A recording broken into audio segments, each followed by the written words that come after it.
যেখানে একটি গন্তব্যে পৌঁছতে একটি গাড়ির 5 লিটার তেল লাগবে, সেখানে 2 লিটার তেল ভরে উক্ত গন্তব্যের উদ্দেশ্যে রওনা দেওয়াটা প্রথম শ্রেণীর বোকামি এবং আদৌ উক্ত গন্তব্যে পৌঁছানোর কোনো সম্ভাবনা নাই। অর্থাৎ জাতিসংঘ বিশ্বব্যাংক বলছে বাংলাদেশের শিক্ষার উন্নয়ন করতে গেলে জিডিপির 5% শিক্ষায় বরাদ্দ করতে হবে। 54 বছরে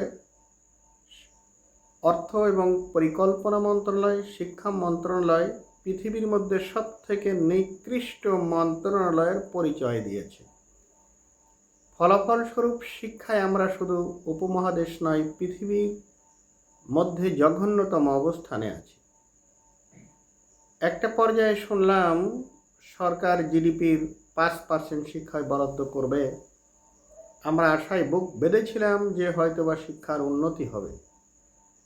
তবে মনে হচ্ছে না আদৌ বাংলাদেশের মতো মন্ত্রণালয় শিক্ষায় 5% বরাদ্দ করতে পারবে। অর্থাৎ 5%-এর জায়গায় যদি 2%, 3%, 4% বরাদ্দ করা হয়, মোট ফলাফল আসবে ডাবল জিরো। উদাহরণস্বরূপ, আপনি খুলনা থেকে ঢাকার উদ্দেশ্যে রওনা দিতে গাড়িতে 5 লিটার তেল লাগবে। আপনি 2 লিটার তেল ভরে 5-7 জন লোক ঢাকার উদ্দেশ্যে রওনা হলেন। তাহলে আপনারা অবশ্যই 2 লিটার তেল ফুরিয়ে যাবে ঢাকা পৌঁছানোর অনেক পূর্বেই। আমরা ভাঙ্গায় আসলে 2 লিটার তেল ফুরিয়ে যাবে। তখন সর্বোচ্চ যে প্যাসেঞ্জারগুলো আছে গাড়িকে ধাক্কা দিয়ে সামনের দিকে নিতে পারবে সর্বোচ্চ 5 থেকে 10 কিলোমিটার। পদ্মা সেতুর দেখা পাওয়াও সম্ভব নয় এবং তাদের অর্থও খরচ হবে 2 লিটার তেলের। শারীরিক পরিশ্রম এমন হবে, বাড়িতে থাকলেও ভালো ছিল, ঢাকাও পৌঁছানো সম্ভব হচ্ছে না। এই গরমে তাদের কি দশাটা তো বুঝতে পারছেন। তা আমাদের শিক্ষার অবস্থাটা এরকম, 2-3-4% যদি বরাদ্দ করা হয়, এই ঝামেলা লেগেই থাকবে। নুন আনতে পান্তা পুরানো, কিছুই হবে না। Half done is done nothing. শিক্ষা বিষয়ক যে প্রজেক্টগুলা শিক্ষা প্রদান করাটা এখানে অর্ধেক করে কোনো লাভ নাই।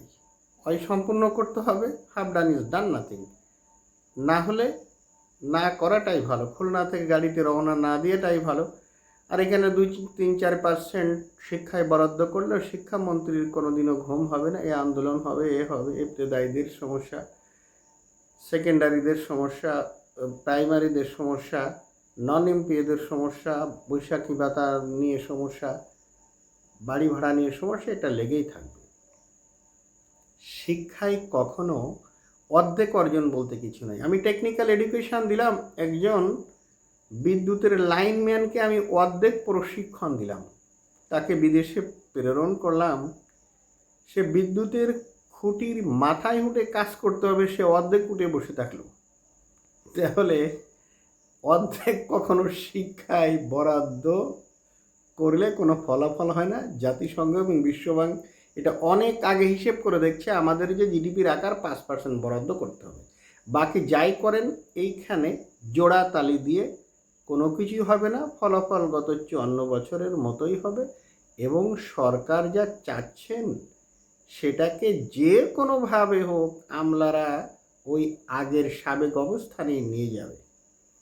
কারণ কোনো জটিল সিদ্ধান্ত নিতে গেলে আমলাদের প্রশিক্ষণে নেওয়াটা আদেও সমীচীন নয়। পৃথিবীর ইতিহাস তা বলে না, বাংলাদেশের ইতিহাসও তা বলে না। প্রেসিডেন্ট শেখ মুজিবুর রহমান যদি আমলাদের কথা মতো ওই প্রাইমারি জাতীয়করণ ঘোষণা দিতেন, কখনোই দিতেন না। শহীদ প্রেসিডেন্ট বীর উত্তম জিয়া রহমান যদি স্বাধীনতার ঘোষণা দিবেন কি দিবেন না, যুদ্ধে নামবেন কি নামবেন না, মন্ত্রী পরিষদে ওই সকল সচিবদেরকে এনে সিদ্ধান্ত নিতে যাইতেন, সুপার নেগেটিভ সিদ্ধান্ত দিত ওই সচিবরা এবং আমলারা। বড় কোনো সিদ্ধান্ত, অর্থাৎ শিক্ষায় যদি আমাদেরকে উন্নতি করতে হয় 5% বরাদ্দ করতে হবে, করার পরে বাকিটা অন্য জায়গায় করতে হবে। তাহলে এই রিস্কটা নিলে হয়তো বা দেশের উন্নতি হবে। বাকি যেটা বরাদ্দ করা হবে ওটাই টোটালি লস।